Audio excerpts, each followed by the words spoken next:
Hello everyone, welcome back to YouTube channel Exam Beginner. उम्मीद है आप लोगों की सभी एग्जाम्स की प्रिपरेशन काफी अच्छी चल रही होगी। एग्जाम बिगनर की तरफ से आपको पूरा सपोर्ट मिल रहा है, चाहे वो वैकेंसी की अपडेट हो, करंट अफेयर की हो, या यहाँ पर आपकी वो स्टैटिक जीके की हो। रिसेंटली मैंने यहाँ पर स्टैटिक जीके की प्लेलिस्ट स्टार्ट की है। बेसिक क्वेश्चन से हम डिफिकल्ट मॉडरेट सारे लेवल क्वेश्चन कवर करने वाले हैं। उस प्लेलिस्ट को अगर आपने अभी तक का विजिट ना किया हो तो उसका लिंक नीचे डिस्क्रिप्शन में, वहां से जाकर आप उसको चेक कर लेना।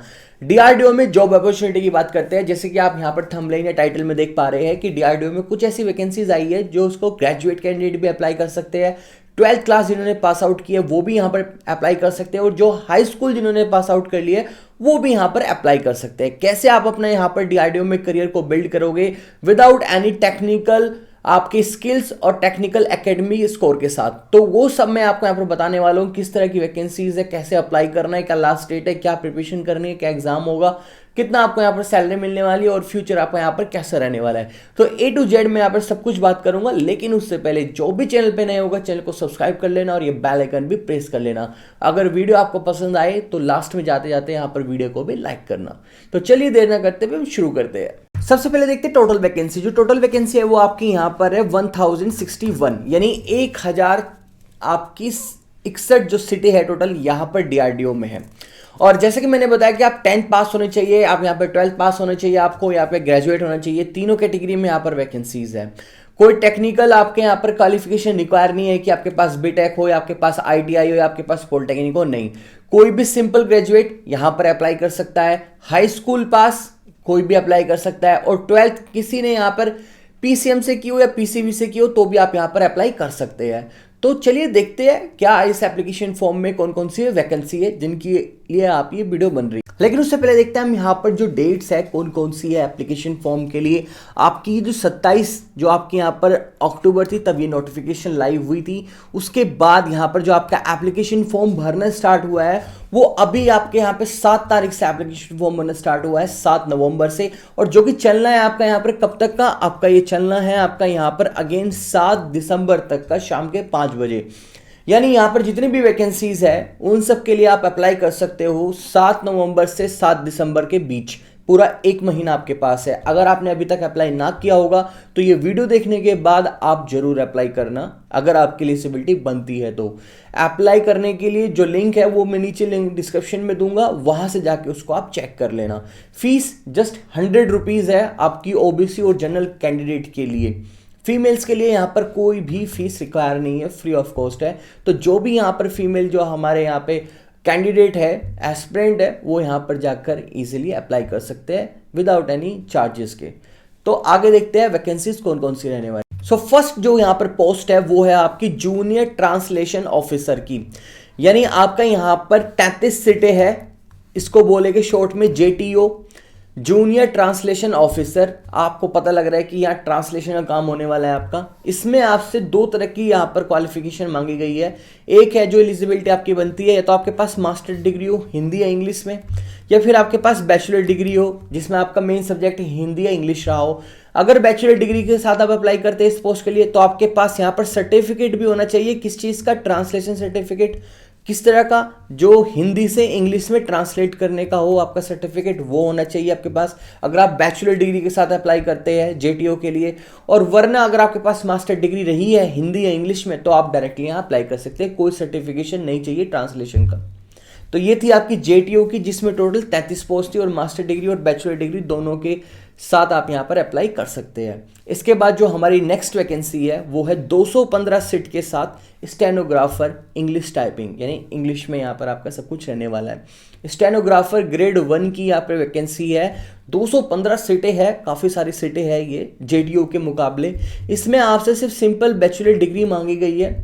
इसमें आपसे जब ये यहाँ पर आपका क्या स्टेनोग्राफर की है तो आपको पता है कि आपका यहाँ पर टेस्ट भी होने वाला है, जिसमें आपका डिक्टेशन 10 मिनट का होगा। उसमें आपको 100 वर्ड्स पर मिनट की स्पीड रखनी है, वो आपको वहाँ पर कर दिखाना है टेस्ट। और जो ट्रांसक्रिप्शन आपको इंग्लिश में करके दिखानी है वो आपको 40 मिनट्स में ही करनी है।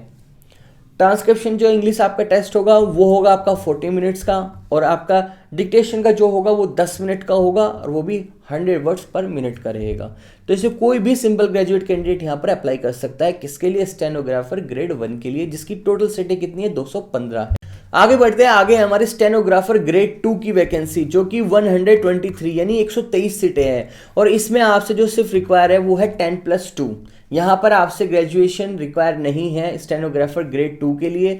इसमें सिर्फ आपकी 123 सीटें हैं, और उसमें आपके पास अगर आपने यहाँ पर 10+2 की है तो आप एलिजिबल है। आपका अगेन यहाँ पर डिक्टेशन का टेस्ट होगा जिसमें 80 वर्ड्स पर मिनट आपसे ली जाएगी 10 मिनट के अंदर, और ट्रांसक्रिप्शन इंग्लिश जो होगा उसमें आपको 50 मिनट्स में करके दिखाना होगा। नेक्स्ट जो हमारी पोस्ट है यहाँ पर वो है एडमिनिस्ट्रेटिव असिस्टेंट की। एडमिनिस्ट्रेटिव असिस्टेंट की है जो कि इंग्लिश टाइपिंग में रहने वाली है। 250 सबसे ज़्यादा पोस्ट है डीआरडीओ में जो इस समय लाइव वैकेंसी चल रही है, उसमें एडमिनिस्ट्रेटिव असिस्टेंट की जो यहाँ पर पोस्ट है उसमें 250 सीटें हैं। सबसे ज़्यादा सीटें इसी पोस्ट के अंदर है। इसमें आपसे अगेन 10+2 रिक्वायरमेंट है, और यहाँ पर आपसे जो इंग्लिश टाइपिंग कराई जाएगी वो 30 वर्ड्स पर मिनट की कराई जाएगी इंग्लिश लैंग्वेज में, ये आपको करके दिखाना है। तो ये सबसे ज़्यादा है एडमिनिस्ट्रेटिव असिस्टेंट ए जो यहाँ पर ये प्रोफाइल है, ये ऐसी प्रोफाइल रहने वाली है, ऐसी पोस्ट रहने वाली है जिसमें मैक्सिमम बच्चे अप्लाई करेंगे। एक तो यहाँ पर 10+2 हो गया, और साथ में यहाँ पर एक सिंपली आपका टेस्ट है जो कि इंग्लिश टाइपिंग टेस्ट, जिसमें आपको इंग्लिश में आपको पैसेज दिया जाएगा, वो आपको यहाँ पर टाइप करके दिखाना है 35 वर्ड्स पर मिनट की स्पीड के साथ। इसके बाद जो लास्ट यहाँ पर जो पोस्ट देखने के लिए मिल रही है वो अगेन एडमिनिस्ट्रेटिव असिस्टेंट की ही है। ए ग्रेड में है लेकिन वो हिंदी टाइपिंग में है, और सीटें भी इसमें सबसे कम है कि कितनी है, सिर्फ 12 सीटें इसमें रहने वाली है। इन 12 सीटों के लिए आपको सिर्फ 10+2 रिक्वायर है, और इसमें अगेन आपका यहाँ पर 30 वर्ड्स पर मिनट का आपका हिंदी टाइपिंग टेस्ट लिया जाएगा। तो ये सारी वैकेंसी थी आपकी यहाँ पर डीआरडीओ में, जिसमें सबसे ज़्यादा सीट आपकी एडमिनिस्ट्रेटिव असिस्टेंट इंग्लिश टाइपिंग की है 250। उसके बाद यहाँ पर आपके लिए जो अच्छी प्रोफाइल रहेगी, फॉर्म अगर आप फिल कर रहे हैं तो स्टेनोग्राफर ग्रेड 1 के लिए आप यहाँ पर अप्लाई कीजिए। सिंपल ग्रेजुएट आप हो तो आप यहाँ पर आराम से अप्लाई कर सकते हैं। अदरवाइज जूनियर ट्रांसलेशन ऑफिसर की भी पोस्ट अच्छी है, लेकिन सीटें 33 है। साथ ही में आपको यहाँ पर मास्टर डिग्री हिंदी या इंग्लिश में रिक्वायर है। अगर आपके पास है तो अच्छी बात है, अगर नहीं है तो आप अफसोस मनाने की बजाय सीधा स्टेनोग्राफर ग्रेड 1 के लिए अप्लाई करें, या फिर आप यहाँ पर एडमिनिस्ट्रेटिव असिस्टेंट के लिए अप्लाई करें। अब इसके बाद जो कुछ वैकेंसीज है उनको भी देख लेते हैं, जिसमें कि आपकी यहाँ पर स्टोर असिस्टेंट है। इसमें आपका 134 सीटें है स्टोर असिस्टेंट में। इसमें आपकी 10+2 इंटरमीडिएट रिक्वायर है अगेन, और वही आपकी इंग्लिश टाइपिंग है 30 वर्ड्स पर मिनट की। स्टोर असिस्टेंट ए टाइप की आपकी यहाँ पर इंग्लिश टाइपिंग में आपकी जॉब होने वाली है। इसमें आपका 134 सीटें है जो कि 35 वर्ड्स पर मिनट का आपका यहाँ पर इंग्लिश टाइपिंग टेस्ट लिया जाएगा, और आपके पास सिर्फ 10+2 आप क्वालिफाई होने चाहिए। लास्ट और अगेन हमारी जो यहाँ पर वैकेंसीज है दो, एक है इसमें सिक्योरिटी असिस्टेंट की जिसमें 41 सीटें हैं, और एक स्टोर असिस्टेंट जो कि हिंदी टाइपिंग में है। सबसे कम सीटें अब तक की वो है आपके यहाँ पर टोटल 4 सीटें। इसमें 10+2 इंटरमीडिएट आपसे रिक्वायर है, वही अगेन यहाँ पर आपका हिंदी में आपका टाइपिंग टेस्ट लिया जाएगा 30 वर्ड्स पर मिनट का। इससे पहले हमने यहाँ पर जो देखी थी वो देखी थी हमने यहाँ पर हिंदी टाइपिंग में और इंग्लिश टाइपिंग में, वो हमारी पिछली वैकेंसी थी यहाँ पर एडमिनिस्ट्रेटिव असिस्टेंट की। एडमिनिस्ट्रेटिव जो ऑफिसर होता है उसके जो असिस्टेंट होते हैं उसके लिए यहाँ पर ये प्रोफाइल थी, जिसमें आपका इंग्लिश टाइपिंग वाले कैंडिडेट्स के लिए एक पोस्ट है और हिंदी टाइपिंग वाले कैंडिडेट्स के लिए एक पोस्ट है।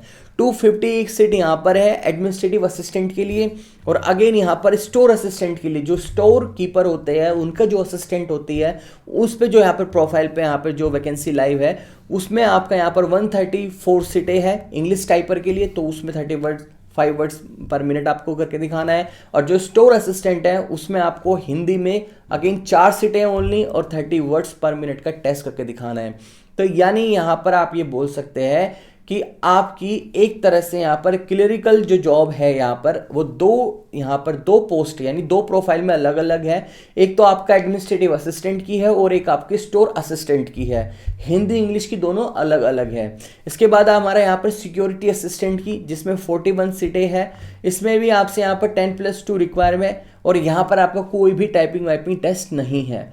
41 सीटें है, 10+2 रिक्वायर है बस आपका, और ज़्यादा कुछ रिक्वायर नहीं है। और यहाँ पर 41 सीटों के साथ आप सिक्योरिटी असिस्टेंट के लिए अप्लाई कर सकते हैं। आगे बढ़ते हैं, आगे हमारी व्हीकल ऑपरेटर यानी इसके लिए आपकी जो सीटें है वो 145 है। इसमें आपसे सिर्फ 10 मांगी गई है। आप हाई स्कूल यहाँ पर पास होने चाहिए और आपके पास वैलिड ड्राइविंग लाइसेंस हो 3 इयर्स एक्सपीरियंस के साथ।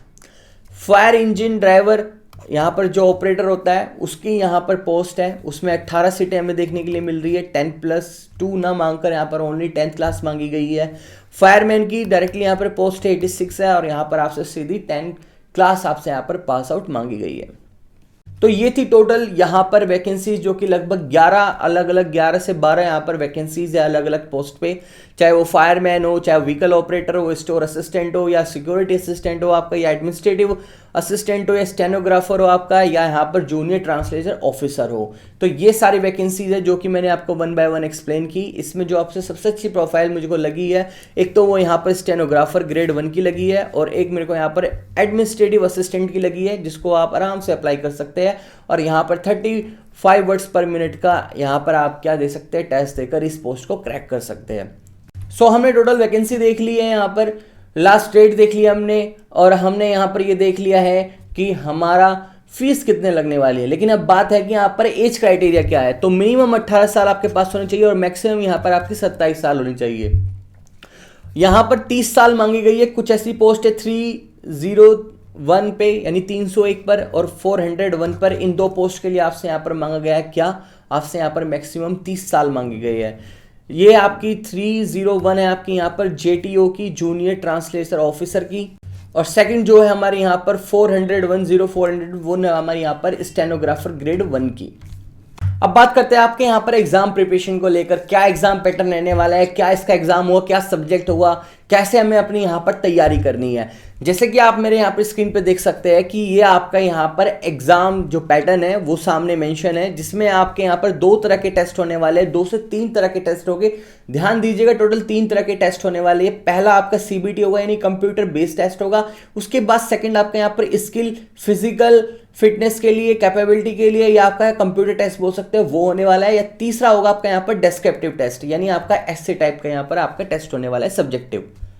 कैसे कैसे है देखिए, जो आपका यहाँ पर CBT है यानी कि कंप्यूटर बेस्ड जो टेस्ट है, वो आपका यहाँ पर टोटल कितनी पोस्ट के लिए है, सभी पोस्ट के लिए है। वो यहाँ पर किस तरह से सभी पोस्ट के लिए वो मैं आपको बताता हूँ। CBT 1 में ना 2 तरह के पेपर हो गए। एक होगी पोस्ट आपकी जो 0301 है, यानी आपकी है जूनियर ट्रांसलेशन ऑफिसर की। तो जूनियर ट्रांसलेशन ऑफिसर की जो पोस्ट है 031, उसमें आपका यहाँ पर क्या पूछा जाएगा, आपसे पूछा जाएगा यहाँ पर जनरल हिंदी और जनरल इंग्लिश कितने मार्क्स के, 80 मार्क्स के हो गए। उसके लिए आपको क्या दिया जाएगा, यहाँ पर 60 मिनट दी जाएगी यानी 1 घंटा दिया जाएगा।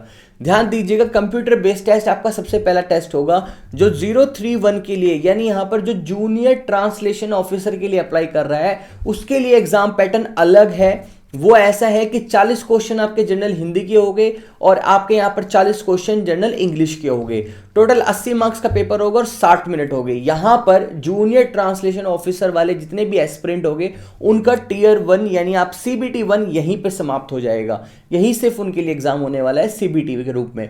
इसके बाद जो बाकी अदर पोस्ट बची है, चाहे उसमें यहाँ पर आपका एडमिनिस्ट्रेटिव असिस्टेंट हो या स्टेनोग्राफर हो, ग्रेड 1 हो, ग्रेड 2 हो, फायरमैन हो, ड्राइवर हो, या आपका यहाँ पर सिक्योरिटी असिस्टेंट हो, तो सभी के लिए यहाँ पर जो एग्जाम होने वाला है CBT यानी कंप्यूटर बेस्ड टेस्ट, वो होगा यहाँ पर आपका 75 क्वेश्चंस का, जिसमें आपके यहाँ पर कितने सब्जेक्ट आएंगे। पहला सब्जेक्ट आपका यहाँ पर क्वांटिटी एप्टीट्यूड यानी मैथ आएगा, दूसरा सब्जेक्ट आपका यहाँ पर रीजनिंग आएगा, तीसरा सब्जेक्ट आपका यहाँ पर जनरल अवेयरनेस आएगा, और आपका यहाँ पर 4th सब्जेक्ट यानी चौथा सब्जेक्ट आपका यहाँ पर होगा जनरल इंग्लिश। 4 सब्जेक्ट को मिलाकर यहाँ पर आपके जो मार्क्स बनेंगे यानी आपके जो क्वेश्चन बनेंगे वो बनेंगे 75। इसके लिए भी आपको यहाँ पर कितना टाइम मिलेगा, पूरा 1 घंटा यानी 60 मिनट मिलने वाली है। तो ध्यान दीजिएगा कि जूनियर ट्रांसलेशन ऑफिसर को छोड़कर बाकी जितनी भी पोस्ट बचती है, उन सब का जो कंप्यूटर बेस्ड टेस्ट पहला पेपर आपका होने वाला है, वो आपका यहाँ पर 4 सब्जेक्ट के साथ होगा, 75 क्वेश्चन 75 क्वेश्चंस के साथ या 75 मार्क्स के साथ। इसमें आपकी रीजनिंग रहने वाली है, इंग्लिश रहने वाली है, जनरल अवेयरनेस रहने वाली है, और आपका क्वांटिटी एप्टीट्यूड रहने वाला है। ये सब क्वालिफाई करने के बाद आपको यहाँ पर टियर 2 के लिए बुलाया जाएगा। टियर 2 में आपका यहाँ पर जूनियर ट्रांसलेशन ऑफिसर को छोड़कर बाकी सभी पोस्ट का होने वाला है आपका यहाँ पर टियर 2, जिसमें आपका फिजिकल यानी आपका जो कंप्यूटर टेस्ट है, आपका जो यहाँ पर जो स्टेनोग्राफर के लिए अप्लाई करेगा उनके यहाँ पर जो डिक्टेशन का जो टेस्ट होना है, उनका यहाँ पर जो ट्रांसक्रिप्शन का जो टेस्ट होना है, जो टाइपिंग टेस्ट होना है, उन सब का यहाँ पर स्किल टेस्ट लिया जाएगा टीयर 2 में। सिर्फ जूनियर ट्रांसलेशन को छोड़कर बाकी सभी पोस्ट के यहाँ पर फिजिकल फिटनेस टेस्ट कह लीजिए या यहाँ पर स्किल कंप्यूटर टेस्ट कह लीजिए, वो सब होने वाला है। इसके बाद सिर्फ और सिर्फ जूनियर आपका जो यहाँ पर ट्रांसलेशन ऑफिसर होगा यानी जेटीओ, उसी के लिए यहाँ पर डिस्क्रिप्टिव टेस्ट है। बाकी और किसी भी पोस्ट के लिए यहाँ पर डिस्क्रिप्टिव टेस्ट नहीं रहने वाला है। उसमें वहाँ पर आपको ट्रांसलेशन करके दिखाना होगा, साथ में आपको वहाँ पर एस्से लिख कर दिखाना होगा।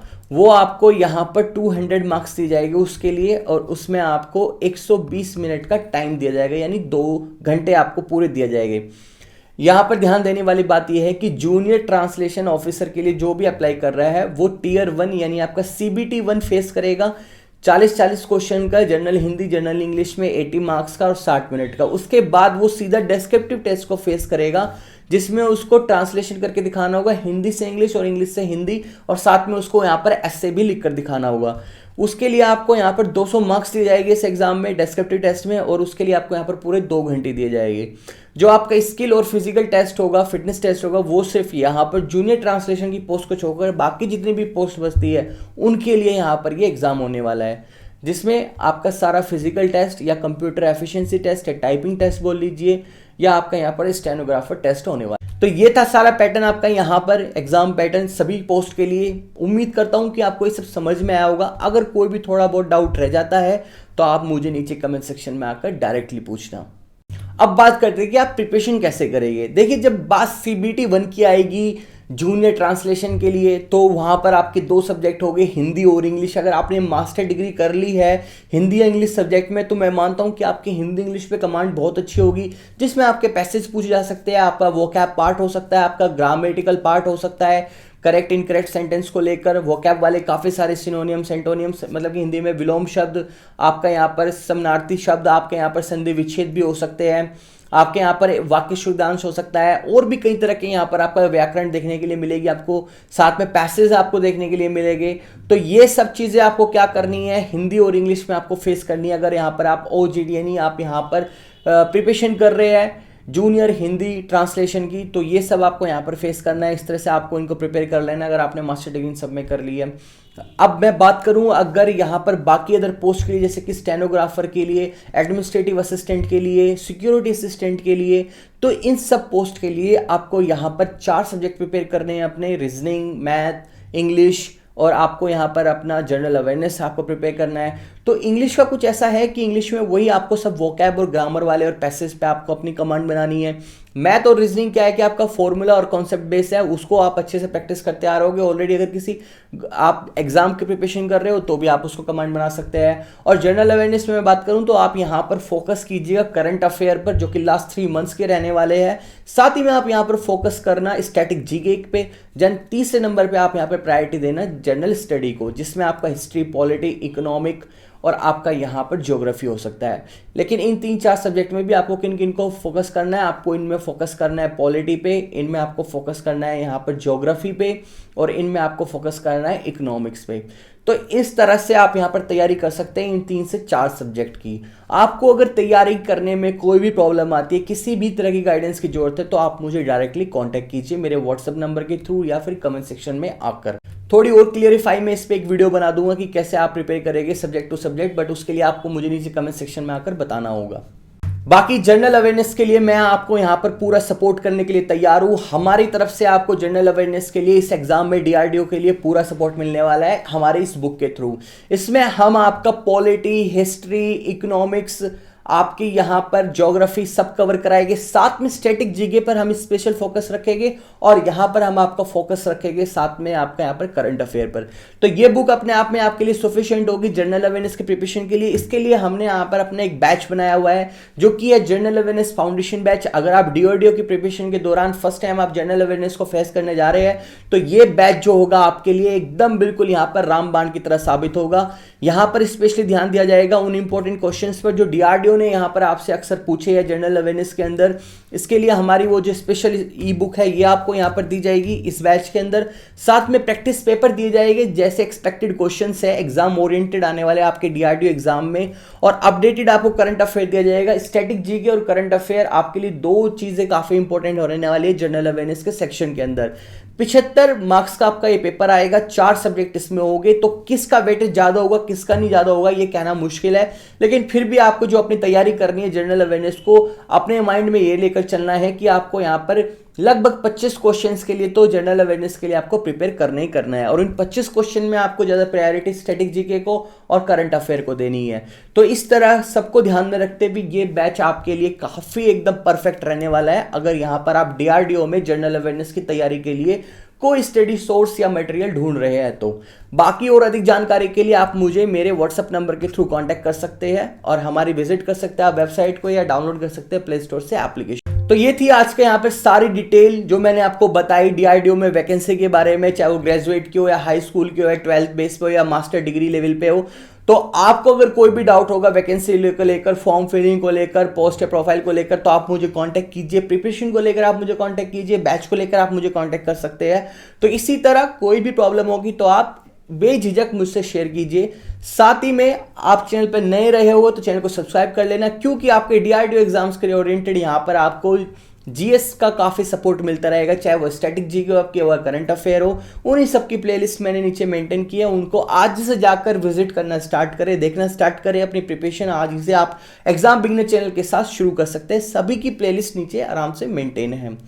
तो मिलता हूं आपको इसी तरह किसी नेक्स्ट अपडेट में। चैनल पे नए रहे होगे चैनल को अपडेट कर दें, आप पे सब्सक्राइब कर देना और वीडियो को भी लाइक कर देना। तो चलिए मिलता हूं नेक्स्ट वीडियो में, तब तक का टिल देन बाय बाय।